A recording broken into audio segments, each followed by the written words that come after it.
Sportskeeda Wrestling top story of the day. Big E, the WWE champion, is kicking down the forbidden door. Yes, he said those three letters. AEW. Woo! Ric Flair thinks that his legacy in WWE is being erased. Wow. Okay. Plus, we have injury news on a big name from AEW and so much more. Hit the like button, hit the shares, get in the comments right now, whether you're on demand or live. You share the link, or you stink. Watch out, watch out, watch out, watch out! What?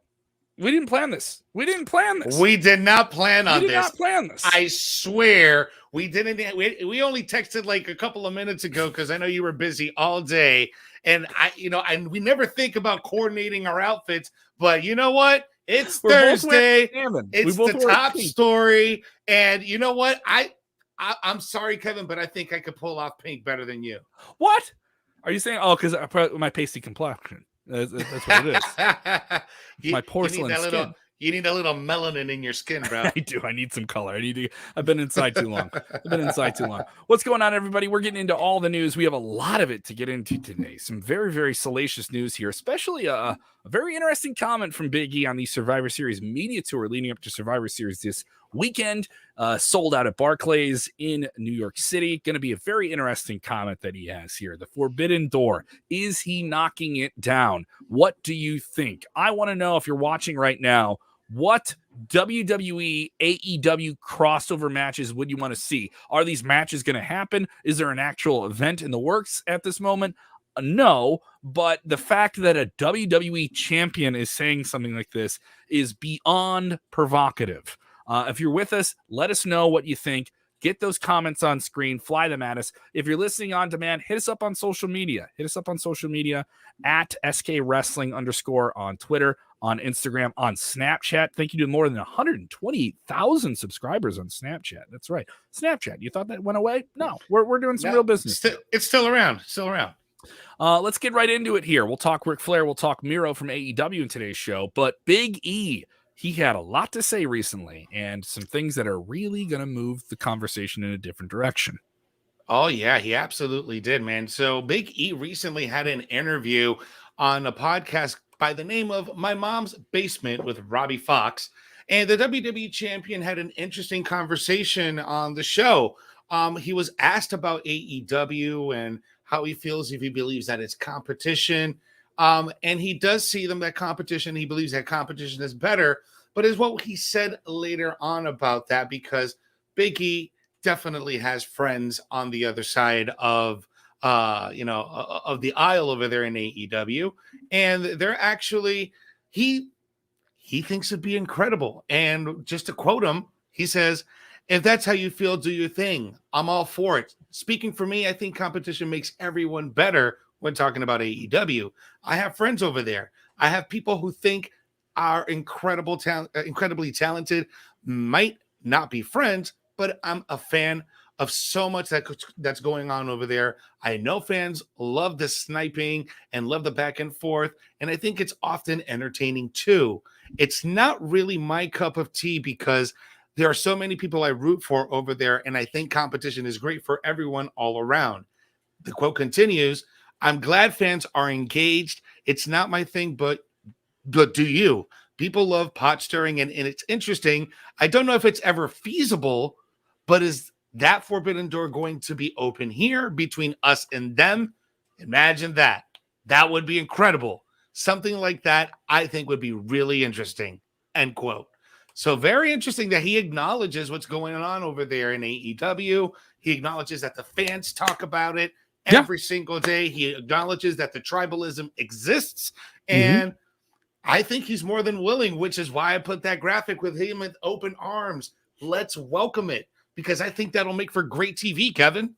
It doesn't mean we're going to see it. It doesn't mean we're going to see it. You know what? But at the end of the day, the mighty dollar speaks loud. And if the money's right, and Vince McMahon is all about the money's right, we could see something like that happen. We've seen a slight crossover before AEW launched, and it wasn't a wrestling thing. It was actually a video game thing. It was when the New Day took on the Elite in a street fighting thing at a video game conference. They did this as a big thing. I think it was one of the big video game conferences, not E3. And it was certainly entertaining, and it was quite the event online. That is more the inclination of what I think we would see. We would see some type of charity event, something non-wrestling, maybe something where they kind of like just tease it for the fans, but can't really fulfill it. I want to know what you guys think here. What matches would you want to see between AEW and WWE? Just say we can make them. Like, we're just having fun, right? I would imagine that from a corporate standpoint, that has to kind of be a nightmare with like legal and all the stuff backstage that we don't get to see. That has to be a literal administrative nightmare.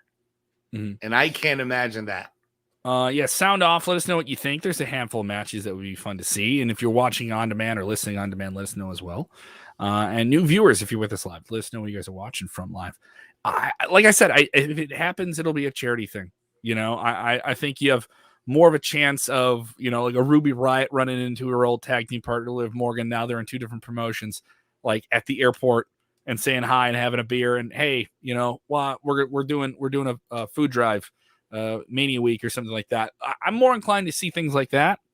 A game show would be crazy, but then if you're going out there, you better not lose. Like, I think that'll attract a good amount of eyes, but I think people are still going to bitch and complain. Oh, they did this, but they can't do that.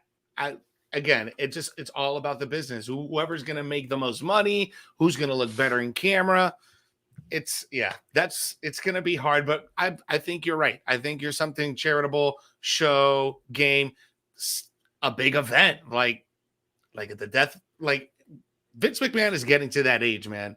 And whenever that happens, that's going to be a huge moment, not just in WWE, but does AEW want to do it? And then who wins? Like, who wins that? Like, how do you decide who wins those matches? What does that do for your characters if they lose a match and they have to come back to your show? Right? It's one thing if they lose a match on your own show. You lose to a WWE guy and I'm supposed to care about you? Like, you saw Dynamite this week. Bryan Danielson was able to turn heel. Oh, dude, that was so good. After being on such a hot streak, he turned heel he just flipped a switch by simply bringing up WrestleMania. And people said, no, you don't do that here.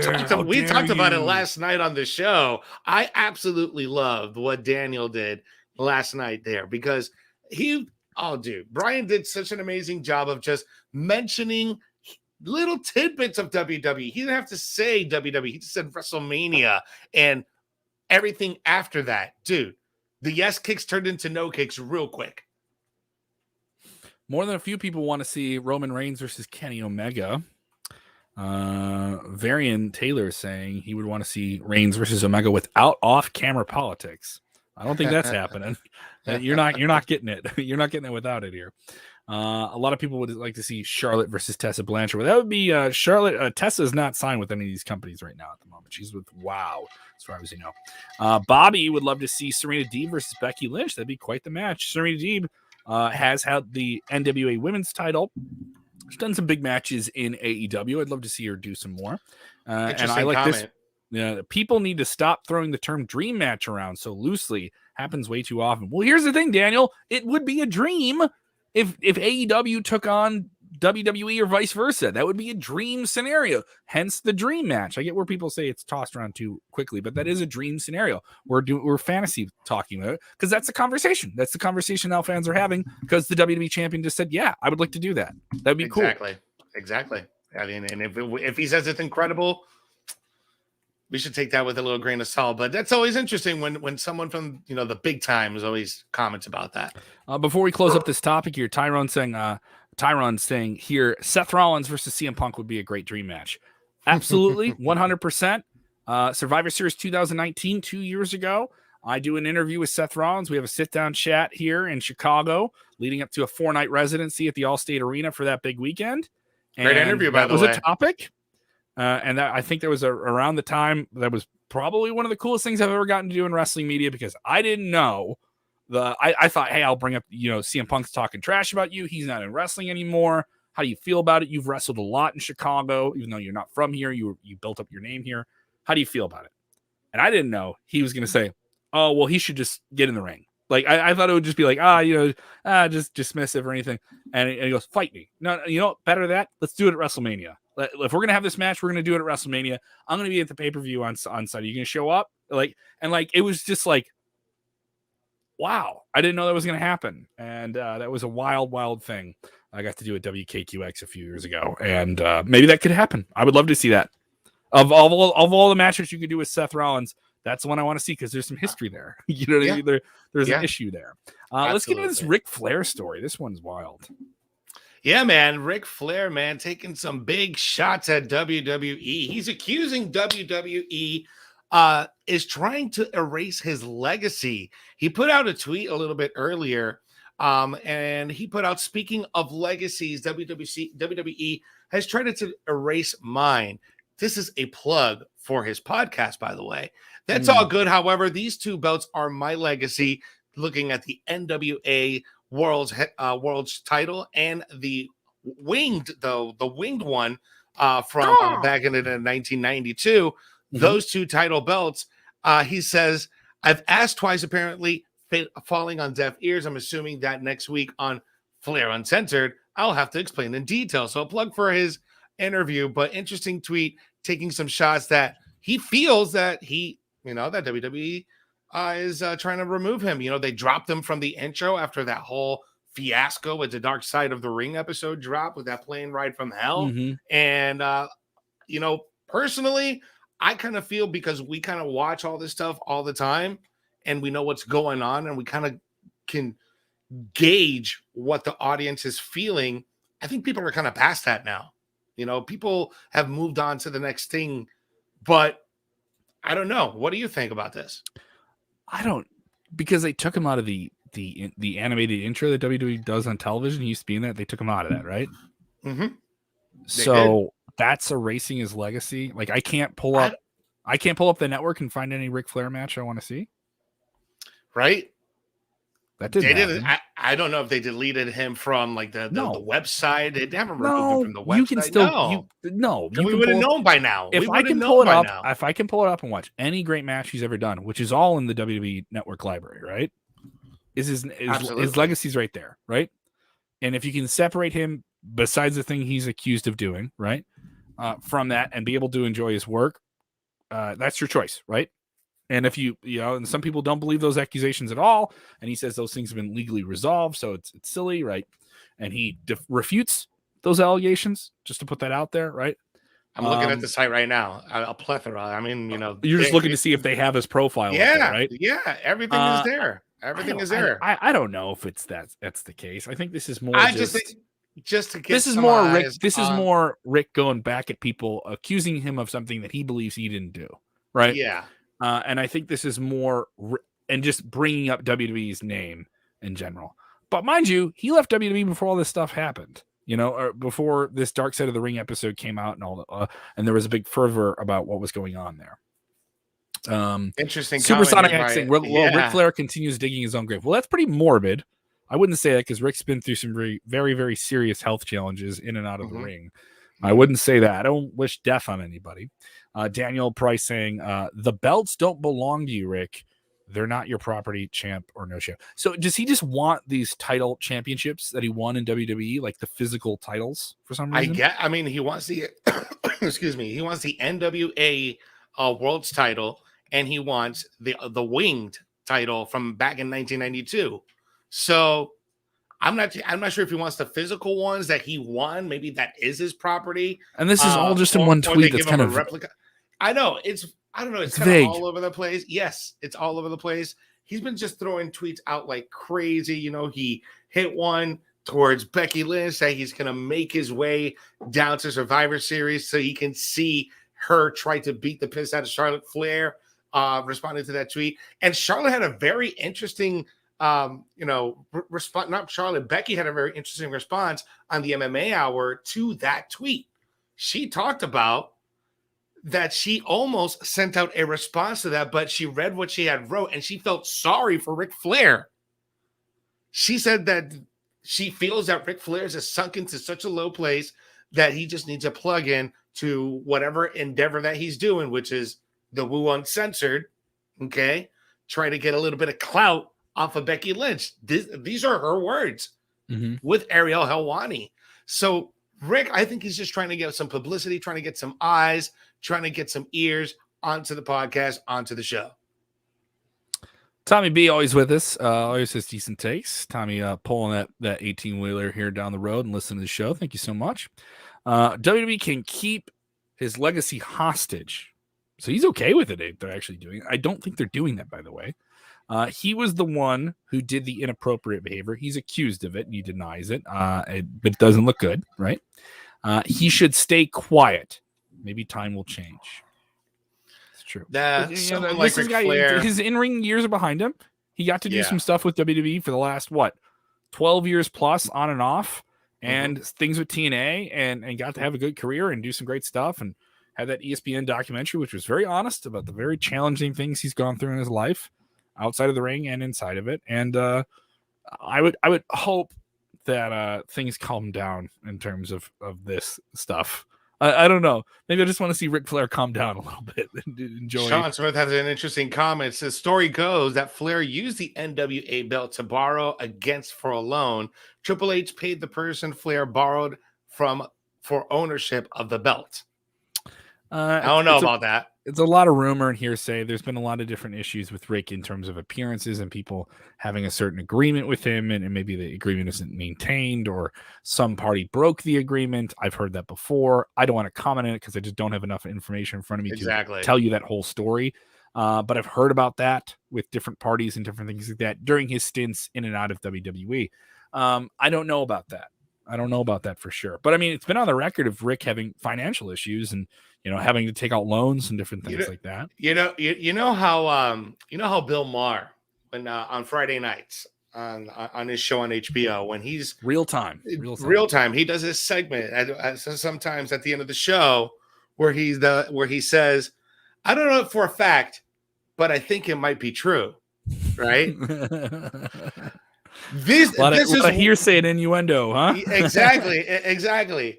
And this kind of story, when somebody tells it to me, I don't know for a fact, but I know it's true. Shout out to Bill Maher out there. Listen to our third story of the night. Want to get a plug in here. Inside Cradle coming up tonight at 7 p.m. Central, 8 p.m. Eastern. We did tape that. That'll air and stream and debut tonight. We'll have that on the podcast feed as well. Along with this show, we're doing episodes of Top Story. If you can't get Top Story every weekday and watch it, we have it on our podcast feed as well. An exclusive chat with Drew McIntyre up now on the channel as well. So go check out both. We'll have some clips of Drew tonight, and you get the whole interview up right now with Drew as well. We dig deep into this whole Charlotte Becky issue. That is about half the show.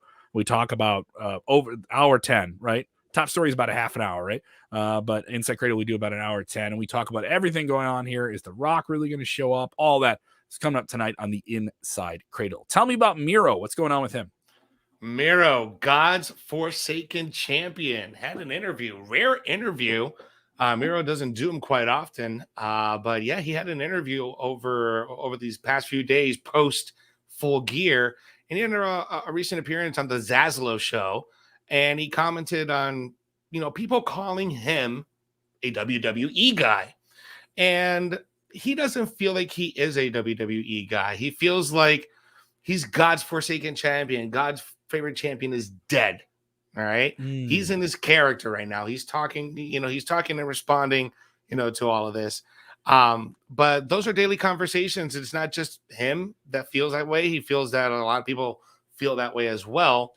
But when talking about WWE guys, especially when he had that match with Daniel Bryan, which was an excellent match at Full Gear, both the ex-WWE guys. But he said, quote, "If I were in full health, I would have destroyed Bryan Danielson in about 8 minutes. Unfortunately, I wasn't. I had to labor through the whole match. Unfortunately, God had a different opinion as far as younger talent. You have to step up your game. CM Punk, Bryan Danielson, Jon Moxley. We're not WWE guys like everybody calls it. These people have been around way worldwide, way before WWE. When someone says this guy is WWE, that's incorrect. God made me, not Vince McMahon." So he also alluded to his neck. All right. He's been dealing with some neck issues for months, which explains why he hasn't been on TV for quite some time. In between matches, all of a sudden he's plugged into the tournament, and now he wasn't on TV this past Wednesday, which kind of answers a lot of questions on he's been dealing with his neck. He said he's going to get his neck checked out. Hopefully he doesn't need surgery, but I know he has been dealing with some serious neck issues for these last few months. It can certainly be interesting here. Miro came into AEW with a lot of fanfare, cutting a promo, talking about taking WWE's brass ring and shoving it up their ass and all these different things, right? And feeling like he got cheated and he didn't get what he deserved in WWE. Certainly near the end, you could say they were doing some silly stuff with him, but they had him on TV a whole lot. And his wife was with another guy on television. They had to make out, and people thought that was embarrassing. And look what you did to the guy, and all this different stuff, right? But I think in AEW, this injury kind of makes sense. Whatever this injury is, how serious it is, he was still in the ring with Bryan Danielson, going hell for high water in this tournament final, and they're taking bumps off the top rope and taking DDTs off the top rope, like some really crazy stuff I don't think you should be doing if you have a neck issue. And I wonder how serious that is, or how on and off that is. He did have an injury issue right when he started with AEW that he kind of had to work around, a leg issue. So he's had kind of an injury bug since he's been there. Not bad, but bad enough where it would kind of like happen at the worst possible time. He got through the match at the pay-per-view this week. We don't know the severity of the issue, and obviously I don't think he does either, just based on his comments. But he kept it in character. I'm God's wrestler. I'm the redeemer that God chooses me to be. Very interesting take to be like a born-again wrestler who's overzealous about it and thinks that God gives him the right to assault people is kind of out there and weird, but also great. I think great. There's a lot of people in the world right now saying that God told them to do things that he didn't tell them to do, right? A lot of people using the name of the big man upstairs to get away with their devious deeds. I'm into the character. It's growing on me. I absolutely love this character. And Miroslav as an actual person, I don't think gets enough credit what he's done with that character. He's done a big 180 from what he used to do in the WWE as Rusev, the Russian, and even what he did when he started in All Elite Wrestling, they had him do some fun stuff with Kip Sabian, but like it was unnecessary though. There was some goofy stuff they did with the video games and like the wedding angle they did on TV, and like some of that stuff like didn't click and wasn't particularly great. And then some of it was entertaining, but it was a real mixed bag. This, you know what you're getting. Like, you're getting this guy who's a very serious version of him. That I'm into it. I'm more into it than the previous incarnations of his character in All Elite. Completely agree. Mm-hmm. All right, man. So tonight we got Inside Cradle. Mm-hmm. That's going to be at 7 p.m., 8 p.m. Eastern. 7 p.m. Central, 8 p.m. Eastern. And then coming up this Saturday, we have our big 4-on-4 trivia clash. All right. Oh, are we doing the pose? No, you got to do it the other way, bro. I'm sorry. I got to do. We're in pink. We're fighting each other. We're in pink t-shirts. What a day. So that's coming up. Survivor Series. That'll be on Saturday. We're shooting to do that in the 4 p.m. Central, 5 p.m. Eastern hour. 4-on-4, we'll have our friends from Fightful, our friends from Ad Free Shows, our friends from Talk Sport joining us as well. It'll be 4-on-4 elimination style, just like a Survivor Series, which will be pretty cool. You will be with Team Sid. I will be with Team Rick. So it'll be very, very interesting to see what happens there. So the Sportskeeda Wrestling Trivia Federation will be assembled, and that'll be pretty fun. And then Sunday night after the pay-per-view, a live post show. Jose, I know you'll be on that. Yep, that's right. Sunday night, we are going to have the Survivor Series post show. You, myself, Jeremy Bennett, we're all going to be breaking down that one time of the year where brand versus brand goes to head-to-head competition for brand supremacy. Are you guys excited for brand supremacy? Or Becky versus Charlotte. Do they really hate each other? So Is The Rock going to show up? You know, that talk That's- since last night is yeah, coming up those are the little exciting things to look forward to on Sunday night. So you guys are going to catch us. And then tonight on my show, Weekends of Wrestling, Rico's going to be joining me. We're going to be talking Survivor Series, giving our predictions for this weekend's event. And then we're just going to kind of talk about what went down this week in the world of wrestling. So join me tonight, 8 p.m. Also, Weekends of Wrestling on my YouTube. So you guys can simulcast on your iPad in one, and then you can simulcast it inside Cradle, side by side. Bam. There you go. Or just get the podcast, get the audio podcast, walk around with it. You don't have to watch it all the time. It's all right. We're on all the different apps, man. We're on Spotify. We're on Apple, you know? So definitely go check it out. All right. Give us a follow on the Twitter machine, on the Snapchat machine, the Instagrams, all those different places. Follow him at Jose_G_official. Follow me at Kev Kellam. I'm nearing 3,000. I would like to get to 3,000 Twitter followers. If I could. Oh, I barely have 200. I just don't use Twitter. You're just not a Twitter guy. You're an Instagram guy, right? I'm an Instagram guy. I'm a Facebook What's your guy. IG? Drop your IG on them if you're more on IG. It's the same as here. Right Okay. here. Boom. Right there. Boom, boom, It's boom. right there. I have this stupid thing with my Instagram where it locked me out, and I have to do like the face thing where you have to look at it. I can't get it to work to save my life. And I'm like, oh, have I done that now? Where like technology is giving me a problem and I just give up on it. Am I really now a true adult? Where you're gonna have to be forced into the metaverse now, Kevin. Yeah, I'm gonna have to have my nephew help me out with this. Once I'm doing that, I'm like, I used to be a social media director. Now I can't figure out. I know, right? God. All right, guys. All right, thank you guys. Some big laughs coming up tonight on Inside Cradle, by the way. You're not going to want to miss it here. If you really want to see Rick Ucchino, you're a fan of the channel, you want to see him laugh his ass off, that's coming up later tonight. All right, you can follow him, follow me, follow the wrestling, and remember, when watching wrestling, do the most important thing, which is what, Jose? You must enjoy it, my friends. Enjoy wrestling. Have a good night. Enjoy it.